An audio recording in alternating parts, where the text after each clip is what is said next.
सभी बीएलई भाइयों को मेरा नमस्कार। मैं Naval Sharma, CSC Uttar Pradesh team, UID team से। यहाँ पे मैं सीएससी उत्तर प्रदेश में आधार वर्टिकल रिप्रेजेंट करता हूँ। आज की मुलाकात कार्यक्रम में सभी बीएलई भाइयों का स्वागत है। आज की मुलाकात कार्यक्रम में आधार से संबंधित जानकारी साझा करेंगे। मेरे साथ हैं मेरे साथी सहयोगी नीरज आनंद भी जुड़े हुए हैं, जो कि आपको पीपीटी के माध्यम से हमारे आधार यूसीएल जो बीएलईज हैं, जो अभी तक केवल डेमोग्राफिक अपडेट का काम करते हैं, यूसीएल में एक नई सर्विस ऐड ऑन हुई है, ऑनलाइन डॉक्यूमेंट अपडेट। उसके बारे में हम आपको डिटेल से बताएंगे। उससे पहले थोड़ा सा कंप्लायंस की बात मैं आप लोगों से, सभी बीएलई भाइयों से करना चाहूँगा। जैसे कि आप लोग आधार में काम कर रहे हो, और आधार एक ऐसी सर्विस है जो कि अगर बात करें लीगल पॉइंट ऑफ व्यू से, उसमें एक लीगल एसेट बहुत जुड़ा हुआ है। आधार आज की डेट में जिस तरह से एक नीड बन गया है हर किसी की लाइफ का, किसी भी डिपार्टमेंट में किसी भी सर्विस को आप जब लेने जाएंगे या किसी भी सुविधा का कोई लाभ उठाने जाएंगे, यहाँ तक कि बैंक अकाउंट्स हो गए, आप आईटीआर फाइल करेंगे या कुछ भी करेंगे, तो आधार कार्ड आज की डेट में एक नेसेसरी डॉक्यूमेंट हो गया है। ठीक है, तो जितना इम्पोर्टेंस आधार कार्ड की हो गई है, तो उस आधार कार्ड को बनाने के लिए जो भी सपोर्टिंग डॉक्यूमेंट्स हैं, तो उन डॉक्यूमेंट्स को भी उतना ही हम लोग इम्पोर्टेंस, यूआईडी की तरफ से जो गाइडलाइंस हैं उसके अनुसार हमें उन डॉक्यूमेंट्स को बड़े ही ध्यानपूर्वक देख के तब लेना है, क्योंकि उन डॉक्यूमेंट्स के बिहाफ पे उसका आधार कार्ड बनने जा रहा है या आधार कार्ड संशोधन होने जा रहा है। और एक बार अगर किसी का आधार कार्ड संशोधन हो गया या आधार कार्ड बन गया, तो उसके बिहाफ पे उसे इन फ्यूचर जितनी भी सर्विसेज, चाहे वो गवर्नमेंट की सर्विसेज हो या फिर और भी जहाँ पे भी उसको नेसेसरी जरूरत पड़ती है आधार कार्ड की, तो उन सर्विसेज, उन सुविधाओं का वो लाभ ले पाता है। ठीक है, आज की डेट में गवर्नमेंट जितनी भी सुविधाएं हैं सिटीजन्स को, नागरिकों को, वो डीबीटी के माध्यम से आधार से लिंक जो बैंक अकाउंट्स हैं उनको उसके माध्यम से वो दे रही है। तो ये बहुत जरूरी बन जाता है कि लोगों के पास में आधार कार्ड हो और साथ में जो आधार कार्ड है वो ऑथेंटिक हो। ठीक है, फेक आधार कार्ड ना हो। तो जो आधार कार्ड से जुड़े हुए जो चैनल्स हैं, जैसे कि हम लोग हैं, आप हैं, जो कि एनरोलमेंट का काम करते हैं फील्ड पे, तो हम लोगों को जानकारी बहुत जरूरी है कि कौन कौन से डॉक्यूमेंट्स जो है हम लोगों को लेने हैं और कौन से डॉक्यूमेंट्स नहीं लेने हैं। काम करने के दौरान आपके सेंटर्स पे क्या क्या कंप्लायंसेस हैं जो फॉलो होनी चाहिए, क्योंकि सर्विस का पार्ट है, तो सिटीजन्स की सुविधा का भी ध्यान हम लोगों को रखना है। हमारे सेंटर्स इस तरह से बने हुए हों जिसपे कि कम से कम 4 से 5 लोगों के बैठने की सुविधा, स्पेस हो हमारे सेंटर्स पे। हमारे सेंटर्स पे अगर कोई दिव्यांगजन आते हैं जो कि फिजिकली डिसेबल्ड हैं, जिनको कि चलने फिरने में, बैठने में कुछ समस्या है, तो उन लोगों के लिए व्हील चेयर की व्यवस्था आपके सेंटर पे होनी चाहिए। लोगों की भीड़ इकट्ठी हो जाने पर उनकी मैनेजमेंट के पर्पज से आपके सेंटर्स पे टोकन मशीन लगी होनी चाहिए।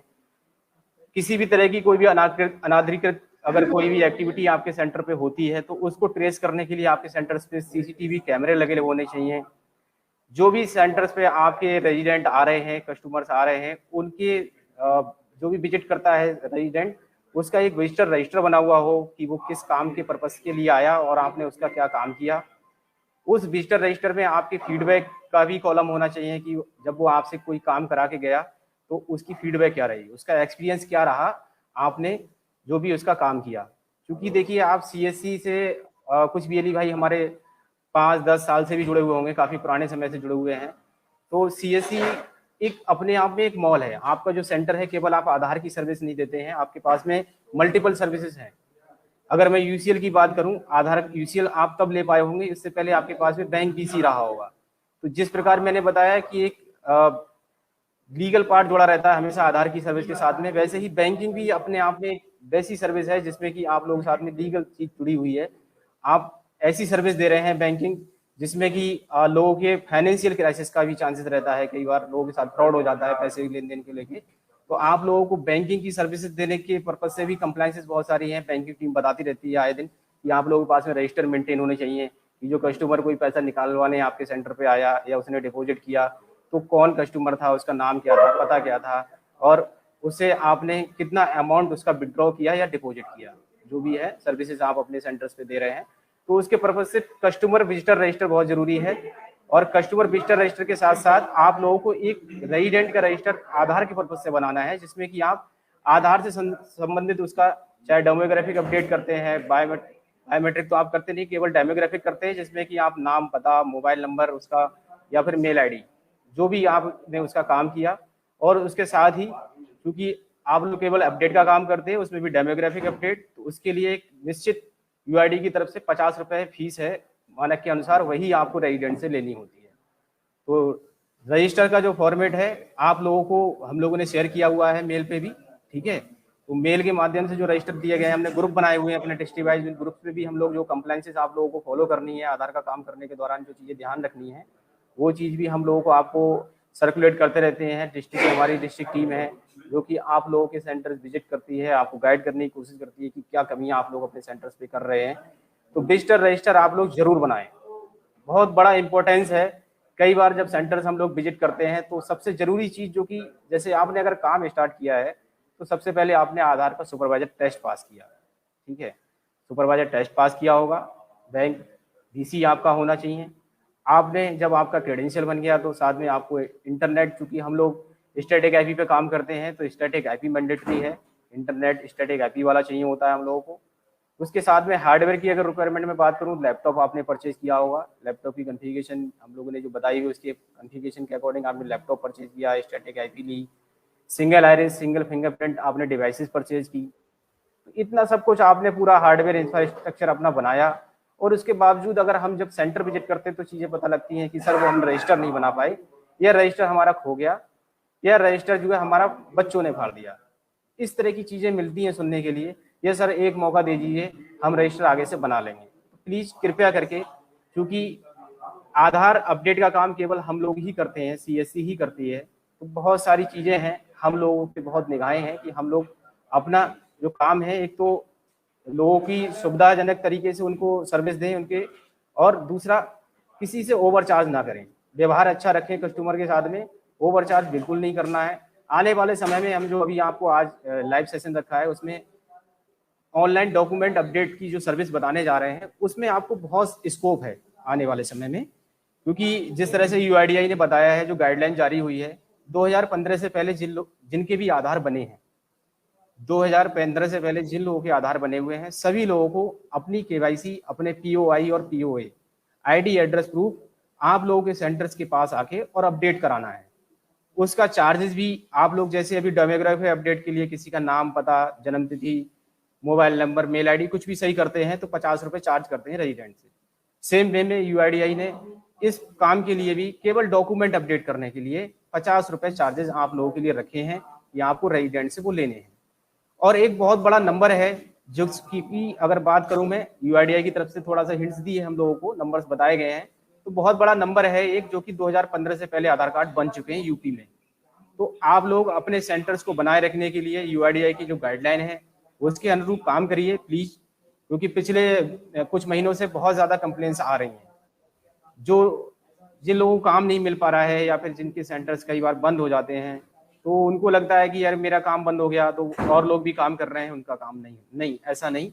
आप लोगों को आज की डेट में जो भी हमारे सेंटर्स लाइव हैं, जो यूसीएल की सर्विसेज दे रहे हैं, बहुत ज्यादा सावधानी से काम करने की जरूरत है। केवल 50 रुपए रेजिडेंट से चार्ज करिए, चीजों को मैनिपुलेट हमें नहीं करना है। जब चीजें पकड़ में आती हैं, बात करते हैं कि 60 रुपए, 70 रुपए, 80 रुपए, 100 रुपए क्यों चार्ज किया, तो हम लोग ये सफाई देते हैं कि हमने प्रिंट का चार्ज ले लिया उससे। तो प्रिंट का चार्ज हमें एडवांस में नहीं लेना है। आप प्रिंटिंग का काम तो तब करेंगे ना जब आपने किसी का कोई एनरोलमेंट किया, कोई अपडेट का काम किया, नाम, मोबाइल नंबर या जन्म तिथि या मोबाइल नंबर कुछ भी अपडेट किया आपने, तो आप गारंटी नहीं ले रहे हैं कि वो सही होके आ जाएगा। इन केस अगर वो रिजेक्ट हो गया उसका एनरोलमेंट, तो फिर हमने प्रिंटिंग चार्जेस उससे एडवांस में कैसे ले लिए। तो हम इस चीज के लिए ऑथराइज नहीं है। हम जिस टाइम पे जो काम कर रहे होते हैं हमें केवल उतना ही रेजिडेंट से चार्ज करना है, ठीक है। तो प्लीज सभी से मेरा विनम्र निवेदन है कि आप लोग 50 रुपए डेमोग्राफिक अपडेट का है, और आने वाले समय में आप लोगों के लिए जो डॉक्यूमेंट, ऑनलाइन डॉक्यूमेंट अपडेट की सर्विस हम लोग आज बताने जा रहे हैं, उसके लिए भी आप लोगों को रेजिडेंट चार्ज करना है। तो किसी भी तरह की ओवर चार्जिंग में आप लोग इन्वॉल्व ना हो, कंप्लायंसेस पूरी फॉलो करिए। जो भी इंफ्रास्ट्रक्चर, जो चीजें आप लोगों के सेंटर्स पे अवेलेबल होनी चाहिए वो आपके सेंटर पे होनी चाहिए। रेजिडेंट का रजिस्टर जरूर बना के रखें, और रजिस्टर में एंट्री प्रॉपर हो। कई बार रजिस्टर बने हुए होते हैं, तो रजिस्टर में आप लोग जो नाम है, नाम के साथ में उसका मोबाइल नंबर क्या था, तो मोबाइल नंबर कुछ और ही उसमें आप लोग मेंशन करते हैं, या मोबाइल नंबर पे जब हम लोग कॉलिंग करते हैं तो वो नंबर्स मिलते नहीं हैं। तो प्लीज जिस रेजिडेंट का जिस दिन काम किया, यह एंट्री आधी अधूरी मिलती है, या आपने जैसे मान लीजिए फॉर एग्जाम्पल उस दिन 15 अपडेट किए किसी के, तो आपके रजिस्टर में 10 की एंट्री मिलती है। तो प्लीज ऐसा ना करें, क्योंकि यूआईडीआई के पास सारे रिकॉर्ड्स रहते हैं, सिंक रिपोर्ट से आपका पता लग जाता है कि किस दिन आपने कितनी अपडेट किए और किस रेजिडेंट का अपडेट किया, उसका मोबाइल नंबर क्या था। जब भी कॉलिंग होती है तो हम लोग एलिगेशंस लगाते हैं एक दूसरे पे कि हमारा डिस्ट्रिक्ट में ऐसे कर रहा था, या दूसरा बीएलई ऐसे कर रहा था, या रेजिडेंट ने झूठी शिकायत कर दी। तो झूठी शिकायत नहीं, झूठी शिकायत 1 2 3 4 लोग कर सकते हैं, लेकिन बल्क में लोग झूठी शिकायत नहीं कर सकते। अगर ईर्ष्या बस या द्वेष किसी से है आपका, तो 2 4 6 लोगों का होगा। ऐसा नहीं है कि बल्क में 30 40 लोग आपके खिलाफ अंगेंस्ट आ जाएंगे। अगर आपके खिलाफ 30 40 लोग अंगेंस्ट हैं, तो ये भी हमारे लिए एक गलत नेगेटिव पॉइंट है। इसका मतलब हमारा जहाँ पे हम सेंटर चला रहे हैं वहाँ पे हमारा फीडबैक अच्छा नहीं है, कस्टमर्स के साथ व्यवहार अच्छा नहीं है। तो प्लीज कस्टमर के साथ व्यवहार अच्छा रखिए, यूआईडीआई की जो गाइडलाइंस है उसके अनुसार अपना सेंटर मेंटेन रखिए। आपके सेंटर में ब्रांडिंग होनी चाहिए। हम लोग आधार संशोधन का काम करते हैं, तो आधार संशोधन केंद्र का आपके सेंटर पे जरूर ब्रांडिंग लगी हुई होनी चाहिए। सेंटर के अंदर रेट लिस्ट, सेंटर के बाहर रेट लिस्ट, सेंटर पे आपके यूआईडीआई की हेल्पलाइन, ग्रीवियांस शिकायत सुझाव के लिए जो नंबर है 1947, यूआईडी आरओ, हमारा आरओ लखनऊ लगता है, तो यूआईडी आरओ से संबंधित मेल आईडीज और उनके नंबर्स होने चाहिए। अगर किसी रेजिडेंट को कोई कंप्लेन या कोई शिकायत है, उसकी सुझाव है, तो वो उसको दे पाए। सीएससी की हेल्पलाइन नंबर्स हम लोगों ने आप लोगों को सर्कुलेट किए हुए हैं ग्रीवियांस का, तो सीएससी हमारा जो हेड ऑफिस है वहाँ का नंबर, हम लोगों के नंबर्स भी आप लोग वहाँ पे डिस्प्ले कर सकते हैं। आप अपने डिस्ट्रिक्ट इंचार्ज के नंबर्स, जो भी रेजिडेंट्स आ रहे हैं, अगर उनको कोई सुविधा असुविधा हो रही है, सुविधा उनको नहीं मिल पाई आपके यहाँ, आपके काम से सेटिस्फेक्शन नहीं मिल रहा है उनको, तो उसको सुझाव देना चाहें या शिकायत करनी है तो उसको कर पाएं। तो प्लीज इस तरह की कंप्लायंसेस को फॉलो करें आप लोग काम करने के दौरान, ठीक है। अब मैं अपने जो मेरे साथी हैं नीरज आनंद साथ में मेरे जुड़े हुए, उनसे चाहूंगा कि वो जो मेन आज की डेट में, आज की मुलाकात में मेरा पर्पज है कि एक नई सर्विस हमारे सभी यूसीएल बीएलई के साथ में जुड़ने जा रही है आपकी ईसीएमपी क्लाइंट पे, तो उसके बारे में हम डिस्कस करेंगे पीपीटी के माध्यम से, आपको स्टेप बाय स्टेप बताएंगे कि कैसे आपको उस पर काम करना है। एक क्लैरिटी मैं आप लोगों को देना चाहूँ, ये अभी जो सॉफ्टवेयर है, ये जो सर्विस है, सर्विस तो लाइव कर दी गई है, लेकिन ये सॉफ्टवेयर वर्जन की बात करें तो अभी 166 वर्जन जिन बीएलई भाइयों के अपडेट हो गए हैं, उस पर सक्सेसफुली ये सर्विस अभी लाइव होके और ऑपरेशनल है। इसके अलावा 162 चल रहा है, किसी का 165 है, 163, 164, कोई भी वर्जन है 166 के अलावा, तो उस पर आप लोगों को प्रॉब्लम फेस आएगी। तो जिन बीएलई भाइयों के अभी सॉफ्टवेयर अपडेट नहीं हुए हैं, तो पहली चीज तो वो लोग अभी पैनिक ना हो, परेशान ना हो। टैक्स सेंटर से उस पर लगातार काम हो रहा है और धीरे धीरे सारी मशीन जो है 166 वर्जन पे अपडेट की जा रही है, ठीक है। तो आप लोगों को परेशान नहीं होना है। अगले कुछ ही दिनों में ये सारे वर्जन जितने भी हमारे यूसीएल वर्जन चल रहे हैं सभी 166 पे हो जाएंगे, जो कि बीटा स्टेबल वर्जन है आज की डेट में, और उसके माध्यम से आप ऑनलाइन डॉक्यूमेंट अपडेट का काम कर पाएंगे। अब इसमें एक चैलेंज ये आ रहा है थोड़ा सा कि ऑनलाइन डॉक्यूमेंट अपडेट की बात हम लोगों को तो बता दी गई, लेकिन रेजिडेंट को नहीं पता है।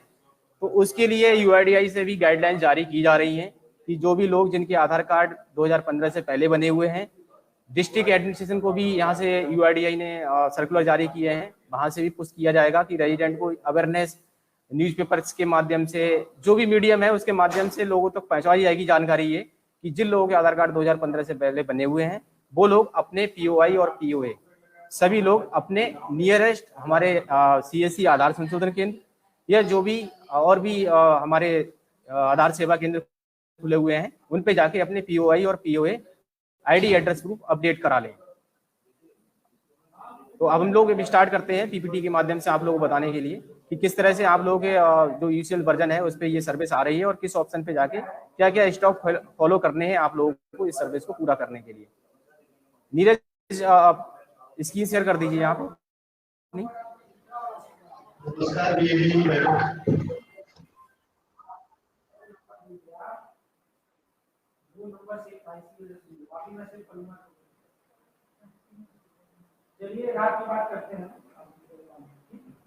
अभी पिछले कुछ समय से, जब से वर्जन अपडेट हुआ है 162 से ही कुछ चेंजेस और भी हुए हैं डॉक्यूमेंट्स को लेके। आप लोगों के जो भी सॉफ्टवेयर आप लोग यूज कर रहे हो उसमें आप लोग देख पा रहे होंगे कि 2-3 चीजें हैं।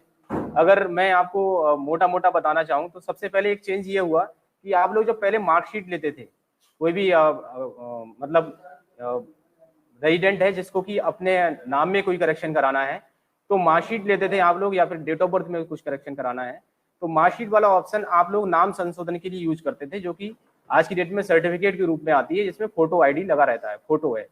तो फोटो के साथ में अगर कोई मार्कशीट या फिर सर्टिफिकेट उसका 10th का रहता था तो उसको आप लोग पीओआई में यूज करते थे। तो वहां पे एसएचजी करके एक ऑप्शन आता था, तो वो ऑप्शन ना दे करके अभी आप लोगों को ईसीएमपी क्लाइंट में जो यूसीएल वर्जन आप लोग यूज कर रहे हैं वहां पे SLC/एक्सट्रैक्ट स्कूल रिकॉर्ड करके जो ऑप्शन आ रहा है, आपको मार्कशीट की जगह वो सेलेक्ट करना है। दूसरी चीज डोमिसाइल, डोमिसाइल जो हमारा की मूल निवास, सामान्य निवास बोलते हैं जिसको की, तो सामान्य निवास आप लोग पहले एड्रेस प्रूफ के लिए ही लेते थे। अभी आप लोगों को जो नई पीओए की लिस्ट हम लोगों ने जारी की थी, हम लोगों को शेयर की थी आप लोगों को यूआईडीआई से जो जारी हुई है और हम लोगों ने आप लोगों को सर्कुलेट की है, तो उसमें आप लोगों ने देखा हो कि आईडी प्रूफ में भी वहां पे डोमिसाइल आ रहा है। अब आईडी प्रूफ में डोमिसाइल डॉक्यूमेंट्स की लिस्ट में आ रहा है, लेकिन आपको सॉफ्टवेयर में क्या ऑप्शन चूज करना है, तो उसके लिए आप लोगों को एक ऑप्शन आ रहा है, चाहे वो आईडी प्रूफ के लिए आ रहा हो या एड्रेस प्रूफ के लिए, वहां पे स्टेट/सेंट्रल आईडी सर्टिफिकेट करके जो ऑप्शन आ रहा है आपको उसमें वो सिलेक्ट करना है डोमिसाइल वाले केस में। अब तीसरी लास्ट बात मैं आप लोगों को अपडेट देना चाह रहा हूँ, इसमें जो चेंजेस हुए जो कि डॉक्यूमेंट्स को लेके काफी कंफ्यूजन्स हैं, तो उसमें एक चेंजेस हुआ है डीओबी को लेके। डेट ऑफ बर्थ के लिए जैसे कि यूआईडीआई ने जो स्टैंडर्ड फॉर्मेट आप लोगों को सर्कुलेट हम लोगों को दिया है, तो स्टैंडर्ड फॉर्मेट अगर कोई भी गजिटेड ऑफिसर से करा के लाएगा, सत्यापित करा के लाएगा गजिटेड ऑफिसर से डीओबी वाले केस में, तो डीओबी वाले केस में केवल गजिटेड ऑफिसर का मान्य होगा, उसमें ग्राम प्रधान का हमको नहीं लेना है। और गजिटेड ऑफिसर का जो डीओबी के लिए वो लेके आएगा सत्यापित करा के, तो उसमें आपको ईपीएफओ वाला जो ऑप्शन आ रहा है वो सेलेक्ट करना है उसकी डीओबी चेंज करने के लिए। ठीक है, तो 3 मैंने आप लोगों को थोड़ा सा इसमें ब्रीफ किया, जो भी सॉफ्टवेयर अभी अपडेट हुआ 162 से। तो पिछले कुछ समय से काफी कंफ्यूजन है कि किस पे क्या लगाएं, कौन से ऑप्शन को चूज करें अगर ये डॉक्यूमेंट ले रहे हैं। तो हम लोगों ने मैंने आपको बताया कि हम लोगों को 3 जो चेंजेस हुए हैं मेजर, वो मैंने आपको ब्रीफ कर दिए। आपको डोमिसाइल पीओआई में भी ले सकते हैं, आप किसी का नाम करेक्शन करना है तो आप डोमिसाइल लगा सकते हैं। ठीक है, ऑप्शन हमें सेलेक्ट करना है स्टेट/सेंट्रल आईडी आइडेंटिटी/सर्टिफिकेट वाला जो ऑप्शन आ रहा है। डीओबी अगर किसी को कराना है और स्टैंडर्ड फॉर्मेट यूज कर रहा है तो स्टैंडर्ड फॉर्मेट पहली चीज तो केवल गजिटेड ऑफिसर से करा के लाएगा और ऑप्शन ईपीएफओ वाला सेलेक्ट करेंगे। ठीक है, तो इस तरह से हम लोगों को जो डॉक्यूमेंट्स की अगर कोई भी कंफ्यूजन है, मार्कशीट के लिए मैंने आपको बताया कि मार्कशीट जो भी 10th का सर्टिफिकेट होता था पहले एसएससी करके स्पष्ट लिख के आता था, उसकी जगह पे अब जो हमारा सॉफ्टवेयर है उसमें SLC/एक्सट्रैक्ट स्कूल रिकॉर्ड्स आ रहा है, तो उसको हम सेलेक्ट करेंगे। ठीक है नीरज, अब जो हम लोग बताना चाह रहे हैं पीपीटी के माध्यम से, पीपीटी शेयर कर दो, online document update step by step हमारे बीएलई भाई को बता दो कि कौन सी स्टेप पे जाके।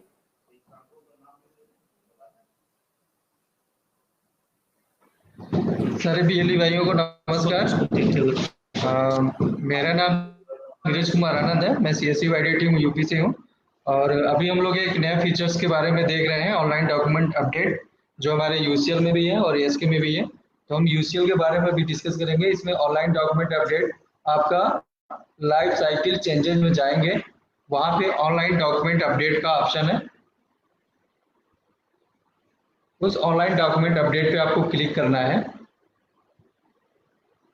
क्लिक करने के बाद ये आपका यहाँ पे आधार नंबर रेजिडेंट का मांगेगा और इसके बाद आधार नंबर डाल के अपना फिंगर और रेजिडेंट का फिंगर दोनों लोग अपना फिंगर लगाएंगे, देन उसका डिटेल ओपन होगा। डिटेल ओपन होने के बाद हम उसकी रेजिडेंट का इसमें कोई भी पीओआई और पीओए का डॉक्यूमेंट अपलोड कर देंगे।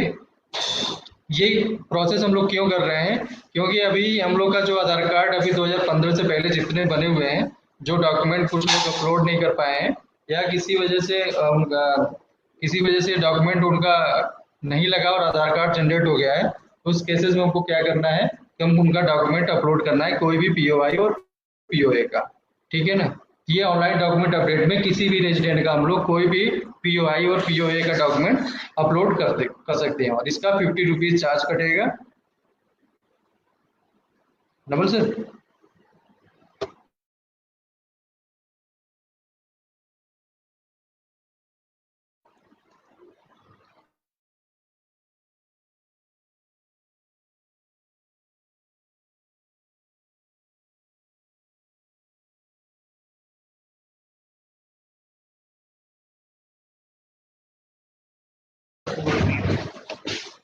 नवल सर, इसके अगेंस्ट में और कुछ बोलना है आपको?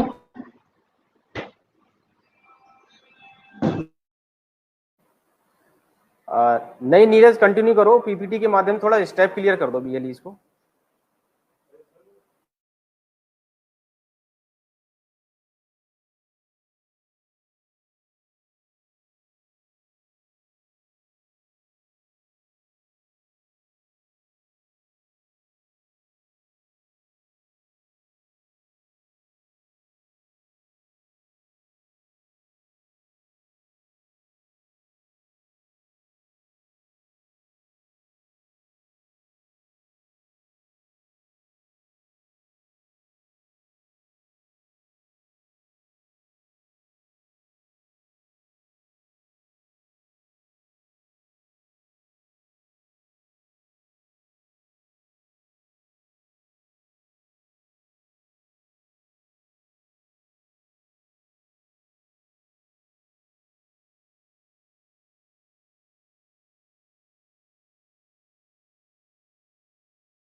क्षमा चाहेंगे, थोड़ा सा अभी कुछ इश्यूज के कारण आप लोगों को पीपीटी शेयर नहीं कर पा रहे थे।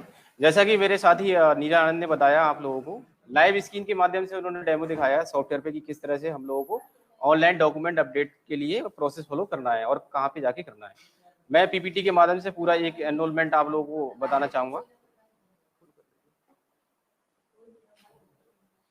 सबसे पहले ये आप लोगों को ऑनलाइन डॉक्यूमेंट अपडेट पे क्लिक करना है। इस पे क्लिक करने के बाद में सिंपल आप लोगों को जो भी उसके पीओआई या फिर पीओ ये है आईडी एड्रेस प्रूफ, जैसे हम लोग कोई भी नया अपडेट करते हैं, किसी का भी अपडेट करते हैं तो उसका आधार नंबर डालते हैं, आधार नंबर डालने के बाद में डेटा फैच होता है। ठीक है, सेम वे में वही चीज होनी है, केवल जो लास्ट वाला प्रोसेस है जहाँ पे कि हम डेमोग्राफिक अपडेट के लिए उसकी एंट्री, उसका नाम, पता, मोबाइल नंबर, मेल आईडी, कुछ भी करेक्शन जो करना होता है उस एंट्री को हम लोग करेक्शन करते हैं। लेकिन इस वाले पेज पे आकर आपको कोई भी करेक्शन नहीं करना है। अगर इसमें कुछ चेंजेस कराना चाह रहा है, वो कोई भी अपना नाम, मोबाइल नंबर, मेल आईडी कुछ अपडेट कराना चाह रहा है, तो आप लोगों को उसको जो दूसरा हमारा प्रोसेस है जिसमें कि हम डेमोग्राफिक अपडेट के लिए फॉलो करते हैं, ठीक है, तो उस पे करना पड़ेगा। यहाँ पे दो काम एक साथ नहीं हो पाएंगे कि किसी को अपना मोबाइल नंबर भी अपडेट कराना है और वो बोले कि मेरे डॉक्यूमेंट भी अपडेट कर दीजिए, नहीं। अगर केवल डॉक्यूमेंट अपडेट करने की बात है तो आपको डॉक्यूमेंट अपडेट करने हैं। अगर वो बोलता है मुझे मोबाइल नंबर अपडेट कराना है तो पहले हमें रेजिडेंट का डेमोग्राफिक अपडेट करना पड़ेगा। डेमोग्राफिक अपडेट के लिए जो आज तक आप लोग प्रक्रिया, जो प्रोसेस था जिसको फॉलो करते आ रहे थे आप, उसको फॉलो करेंगे आप। ठीक है, तो कंफ्यूजन नहीं रखना है बिल्कुल भी कि ये किसी का, हमने जो चीज बताई कि आप 2015 से पहले जो भी आधार बने हैं सभी के आईडी, एड्रेस प्रूफ अपडेट होने हैं।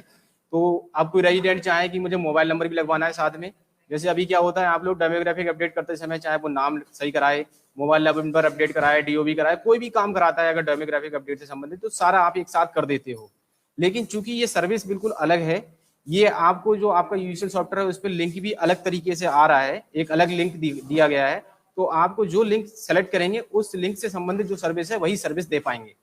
तो सिंपल सी चीज है, ज्यादा कंफ्यूजन में बिल्कुल नहीं रहना है। आप लोगों को जो पीओआई पीओ अपडेट करने की बात कही जा रही है पुराने आधार कार्ड्स पे, तो जिन लोगों के आधार कार्ड 2015 से पहले बने हुए हैं, अगर वो केवल डॉक्यूमेंट अपडेट के पर्पज से आपके पास में आएंगे तो आपको online document update option select करना है, उसका आधार कार्ड नंबर डाल के उसकी रेजिडेंट की डिटेल फैच करनी है जैसे हम लोग करते हैं करेक्शन के टाइम पे।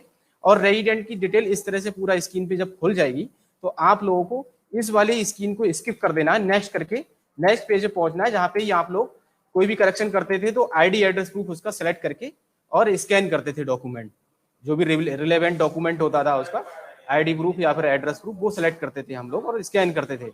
तो सेम वे में यहाँ पे भी जो भी वो डॉक्यूमेंट लेके आएगा अपने आइडेंटिटी प्रूफ का या फिर एड्रेस प्रूफ का, हम सेलेक्ट करेंगे और स्कैन करके अपलोड कर देंगे उसका डॉक्यूमेंट। इसके अलावा हमें कोई काम नहीं करना है। ठीक है, जब ये डॉक्यूमेंट अपलोड हो जाएगा इस तरह से वेरीफाई करेगा ऑपरेटर, जैसे हम लोग पहले करते थे। वेरीफाई होने के बाद में जो स्क्रीन आती थी हम कंफर्म करेंगे, कंफर्म होने के बाद में आप कंफर्म कर दोगे। ठीक है, और ईआईडी यहाँ से जनरेट होगी।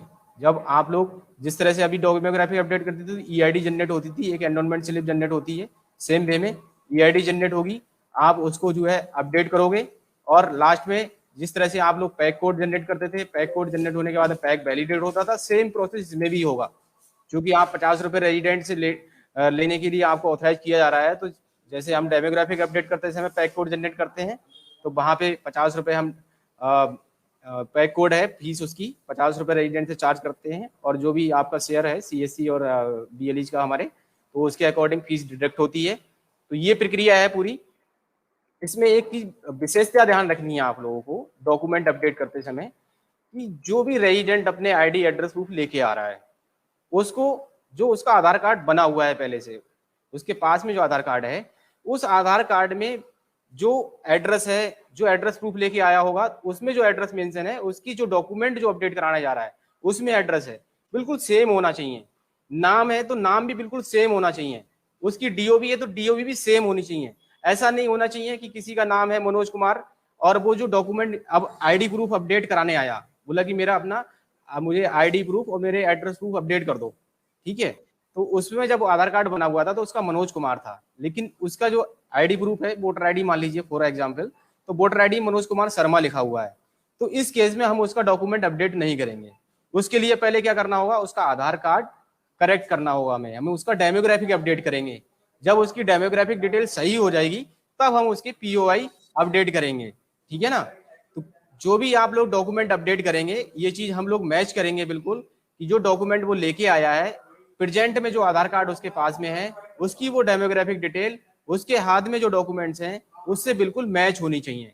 अगर कहीं पे भी मिसमैच होगा तो जिस तरह से अभी डॉक्यूमेंट रिजेक्शन में हमारे पैकेट रिजेक्ट होते हैं, सेम वे में ये जो डॉक्यूमेंट अपडेट वाली प्रोसेस है ये रिजेक्शन में चला जाएगा और इसमें भी फिर जो पेनल्टी है डॉक्यूमेंट एरर पे बिहाफ पे जो लगती है, डेमोग्राफिक एरर की जो पेनल्टी है, वो पेनल्टी हम पे लगेंगी। तो हम लोगों को इस चीज़ का ध्यान देना है, बड़े ही ध्यान से हम लोगों को वो चीज़ें वेरीफाई कर लेनी है कि जो भी रेजिडेंट अपना आधार कार्ड में अपने डॉक्यूमेंट अपडेट कराने आ रहा है, तो क्या उसके आधार कार्ड में जो चीज़ें लिखी हुई हैं, उसका नाम, पता, जन्म तिथि, सेम जो भी एड्रेस प्रूफ या आईडी प्रूफ लेके आया है, उसमें भी वो चीज़ें बिल्कुल एज इट इज हूबहू वैसी ही मैच हो रही हैं। अगर मैच नहीं हो रही हैं तो पहले वो अपना डेमोग्राफिक अपडेट कराएगा, उसके बाद ही हम ये चीज़ कर सकते हैं।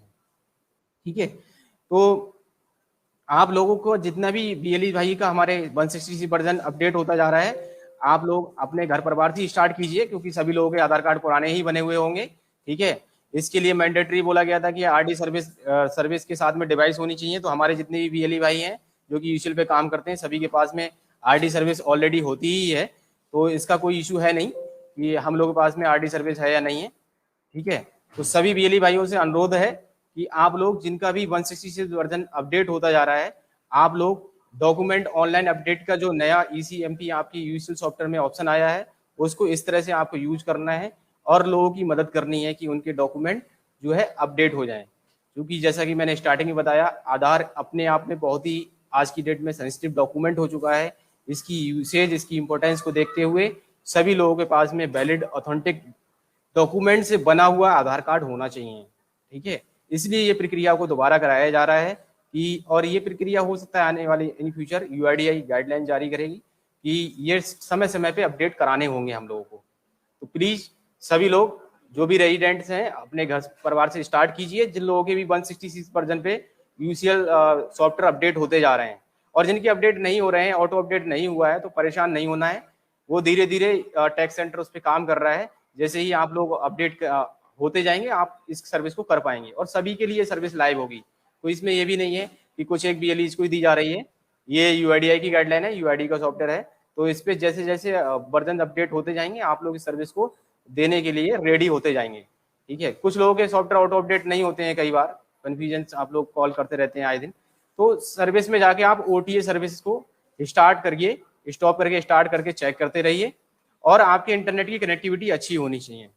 जिस टाइम पे आप लोग ये ओटीए सर्विस को स्टार्ट कर रहे हो, उस टाइम पे आपकी इंटरनेट कनेक्टिविटी, इंटरनेट में आपका फ्लक्चुएशन नहीं होना चाहिए। इंटरनेट की कनेक्टिविटी प्रॉपर ना होने के कारण और ओटीए सर्विस सही से काम ना करने के कारण ही कई बार हमारा जो सॉफ्टवेयर है, आधार सॉफ्टवेयर यूसीएल वाला, वो अपडेट नहीं हो पाता है। ठीक है, तो आज की मुलाकात कार्यक्रम में आज हम लोगों ने आपको आधार यूसीएल के संबंध में एक नई सर्विस जो हमारे आधार संशोधन केंद्रों पे स्टार्ट हुई है, आधार ऑनलाइन डॉक्यूमेंट अपडेट, उसके बारे में बताया, जिसको कि आने वाले समय में बहुत बड़ा स्कोप है और हम लोगों को बढ़ चढ़ के इस पर करना है। लोगों को सहायता करनी है कि उनके डॉक्यूमेंट वैलिड डॉक्यूमेंट के साथ में जो भी आधार कार्ड है वो ऑथेंटिक हो सके। एक बड़ी ड्राइव के रूप में यूआईडीआई भी लेके चल रहा है, हम लोगों से लगातार संपर्क में हैं यूआईडीआरओ से कि डेली कितना क्या हो रहा है। तो जिन बीएलई भाई के ये अपडेट हो गए हैं वर्जन, उन सभी से मेरा अनुरोध है कि आप लोग ऑनलाइन डोमोग्राफिक अपडेट जिस प्रकार करते थे, वैसे ही ऑनलाइन डॉक्यूमेंट अपडेट वाला जो ऑप्शन आपके यूसीएल क्लाइंट में आ रहा है, अभी 166 वर्जन पे है, जिसपे कि सक्सेसफुली ये टेस्टिंग होके कंप्लीट हो चुका है, स्टेबल वर्जन हो गया है। इससे अलावा जो भी 162 है, 164, 165, उन पे आपको प्रॉब्लम फेस करनी पड़ेगी, लेकिन 165 जिनके भी होते जा रहे हैं, आप लोग एनरोलमेंट डॉक्यूमेंट अपडेट वाला स्टार्ट करिए, अपने घर परिवार से स्टार्ट कीजिए, क्योंकि अभी लोगों तक इस चीज की जानकारी पहुंचने में समय लगेगा थोड़ा सा। जो भी अवेयरनेस का पार्ट है उसको किया जाएगा, लोगों को बताया जाएगा, जानकारी दी जाएगी कि सभी लोगों को अपना आधार कार्ड में जो पुराने आधार कार्ड है सभी में अपने आईडी एड्रेस प्रूफ अपडेट कराने हैं। तो एक बड़ा स्कोप आप लोगों के आने वाले समय में दिख रहा है। ठीक है, तो सब लोग रेजिडेंट से, जैसे कि मैंने बताया, उचित व्यवहार रखें। 50 रुपए ही आप लोगों के लिए अधिकृत किया गया है यूआईडी की तरफ से लेने के लिए रेजिडेंट से, तो उतना ही लेना है। प्रिंटिंग के नाम पे आपको एडवांस पैसे नहीं लेने हैं। प्रिंटिंग का भी लेमिनेट करके कलर प्रिंट आउट देने के लिए 30 रुपए ऑथराइज किया गया है, वो तब देना है जब रेजिडेंट आपके पास में स्लिप लेके आएगा और आप लोग उसको प्रिंट आउट करके देंगे। ठीक है, तो वो पैसा आप एक सेपरेट पार्ट है। आप अपने सेंटर्स पे और भी कुछ सर्विस देते हो तो उसका बिल्कुल सेपरेट पोर्शन करिए और रेजिडेंट को बता के वो चीजें करिए। कई बार ये कंप्लेंट्स आती हैं कि उसने अपना जन्म प्रमाण पत्र बनवाया, हमारे यहाँ से ऑनलाइन आवेदन करवाया, डोमिसाइल करवाया, कास्ट सर्टिफिकेट कराया, तो उसके वो चार्जेस थे। तो प्लीज उन चीजों को कोरिलेट ना करें इससे। रेजिडेंट को अच्छे से समझा के भेजें कि हमने ये देखिए आपका डेमोग्राफिक अपडेट या फिर डॉक्यूमेंट अपडेट का काम किया है, जिसका कि चार्जेस ये है, ये रेट लिस्ट लगी हुई है, ठीक है, उसी के अकॉर्डिंग हम काम कर रहे हैं। अपने सेंटर्स पे पीओआई पीओए अपडेटेड वाले जो रहते हैं, समय समय पे अपडेट होते रहते हैं, पीओआई पीओए की जो लिस्ट है उसको लगा कर रखें, रेट लिस्ट लगा कर रखें, रजिस्टर बना के रखें, अपने सेंटर पे ब्रांडिंग रखें, आधार संशोधन केंद्र से संबंधित टोकन मशीन, सीसीटीवी कैमरे, व्हीलचेयर इत्यादि अपने सेंटर्स पे रखें आप लोग, ठीक है। तो सेंटर टाइमिंग भी आप लोगों को एक बार हम दोबारा अपडेट कर देते हैं। आप लोग सुबह 8 से शाम को 8 बजे तक काम कर सकते हैं। बीच में हम लोगों ने स्पेशल परमिशन ली थी, वो परमिशन ग्रांटेड है। हम लोगों को 8 से 8 काम करने के लिए कोई बाउंडेशन नहीं है। संडे भी आप लोग काम कर सकते हैं। कई बार बीएलई भाई इसमें ना बड़ा कंफ्यूजन रहता है, हमसे बार बार पूछते हैं कि संडे को काम कर सकते हैं सर हम। कुछ न्यूली बीएलईज हैं जो नए बीएलई हमसे जुड़ते हैं कई बार, तो वो कंफ्यूज रहते हैं कि हमें संडे काम करना नहीं करना है। हमारे जो भी नेशनलाइज हॉलीडेज होते हैं उस पर काम नहीं करना होता है हम लोगों को। अदरवाइज आप लोग काम करिए, सुबह 8 से 8 बजे तक काम करिए। इसके अलावा ऑड आवर्स में कंसीडर होता है तो उसमें आपको लेट आवर्स में काम नहीं करना है। सुबह 8 बजे से शाम 8 बजे तक काम करना है। संडे की कोई बाउंडेशन नहीं है, संडे को आप काम कर सकते हैं, ठीक है। कई बार आप लोगों को कंफ्यूजन रहता है कि आपकी लोकल बाजार कई बार बंद रहती हैं, जो व्यापार मंडल है ना आपकी मार्केट बंद रखता है, तो उस दिन हमें काम करना नहीं करना है। वो आपका लोकल मैनेजमेंट है कि आपकी लोकल अथॉरिटी आपको अगर अलाउ करती है सेंटर खोलने के लिए तो आप सेंटर खोल सकते हैं, क्योंकि आप कोई भी ट्रेडिंग का काम नहीं कर रहे हैं, आप एक सर्विस का पार्ट है, आप सर्विस दे रहे हैं लोगों को। तो जिस तरह से जो सर्विस वाली चीजें हैं, बिलिंग काउंटर बंद नहीं होते तो फिर हम कैसे हो सकते हैं, ठीक है। हम तो एक ऐसी सर्विस दे रहे हैं, बैंकिंग की सर्विस है, लोगों को डेली पैसे निकालने होते हैं, आधार करेक्शन का काम है, तो इसमें कोई ट्रेडिंग का काम नहीं कर रहे हैं आप लोग। व्यापार मंडल से इसका कोई मतलब नहीं होता है। तो थोड़ा सा लोकली मैनेज करेंगे इन चीजों को। अगर कहीं पे भी कुछ इस तरह की दिक्कतें आती हैं, लोकल जो भी अथॉरिटी है उससे आप इस चीज को अपना पक्ष रख सकते हैं निडर होके कि इस पे हमारा कोई, हम यहाँ पे कोई सेल परचेज नहीं कर रहे हैं, हम व्यापार मंडल के अंतर्गत इस तरह से नहीं आते, तो वो चीजें हैं, ठीक है। अदरवाइज आपको जो है 7 डेज काम करना है, पूरा मंडे से संडे तक काम करिए, सुबह 8 से 8 तक काम करिए। ओवर चार्ज बिल्कुल नहीं करना है, आपसे विनम्र निवेदन है और बार बार आप लोगों से ये गुजारिश है। किसी भी तरह की कंट्रोवर्सी में बिल्कुल नहीं पड़ना है कि मेरे साथ वाला क्या कर रहा है, कि दूसरे रजिस्ट्रार क्या कर रहे हैं, वहाँ पे ऐसे काम होता है, वहाँ पे गलत डॉक्यूमेंट ले लिए जाते हैं, वहाँ पे पैसे भी ज़्यादा लिए जाते हैं। एज ए सीएससी फैमिली हमें सीएससी को जो यूआईडी ने गाइडलाइन दी हुई है उसको फॉलो करना है और उसमें पूरी हेल्प करनी है, एक दूसरे का कोऑर्डिनेशन में रहना है। डिस्ट्रिक्ट टीम सेंटर विजिट करने जाती है तो उसका कोऑर्डिनेट करिए, उसको कोऑपरेट करिए आप लोग। यूआईडीआई के ऑफिशियल से भी कई बार जाते हैं तो उनके साथ में व्यवहार सही रखना है। अगर आपके साथ में कोई भी दिक्कत है, कोई भी सेंटर पे आपकी चीजें पूरी नहीं है, तो पोलाइटली वे में आप लोग उनसे आग्रह कर सकते हैं, आप निवेदन कर सकते हैं एक मौका देने का। लेकिन कई बार हम लोग देखते हैं कि हम गलती भी कर रहे हैं और उसको स्वीकार ना करके और उसको कटाक्ष कर रहे हैं कि सब लोग ऐसे कर रहे हैं या कुछ चीजें हैं, तो ऐसी कंट्रोवर्सी में बिल्कुल नहीं पड़ना है हम लोगों को, ठीक है। तो इन्हीं बातों के साथ में हम आज की मुलाकात, ये जो सेशन है इसको कंप्लीट करते हैं। मैं सभी बीएलई भाई जो कि इस लाइव सेशन को देख रहे थे, और चूंकि लाइव सेशन जो रहते हैं फेसबुक लाइव पे, वो बाद में भी आप लोग इसको प्ले कर सकते हैं, तो बड़ी यूजफुल ये सर्विस हम लोगों के साथ में ऐड ऑन हुई है हमारे। अगर वो बिजनेस पॉइंट ऑफ व्यू से देखें उस पर्पज से भी, और सर्विस पॉइंट ऑफ व्यू से भी लोगों की हम बहुत मदद करने जा रहे हैं आने वाले समय में डॉक्यूमेंट अपडेट में। तो प्लीज सभी लोग जो मानक है यूआईडीआई की गाइडलाइंस है उसके अनुसार काम करेंगे, और सीएससी की जितनी भी सर्विसेज हैं सभी पे ईमानदारी से ही काम करना होता है। हम हमेशा से यही चीज बताते हैं, ठीक है। तो सभी बीएलई भाइयों का धन्यवाद जो कि इस लाइव सेशन को देख रहे थे, और सबका दिन शुभ हो। धन्यवाद।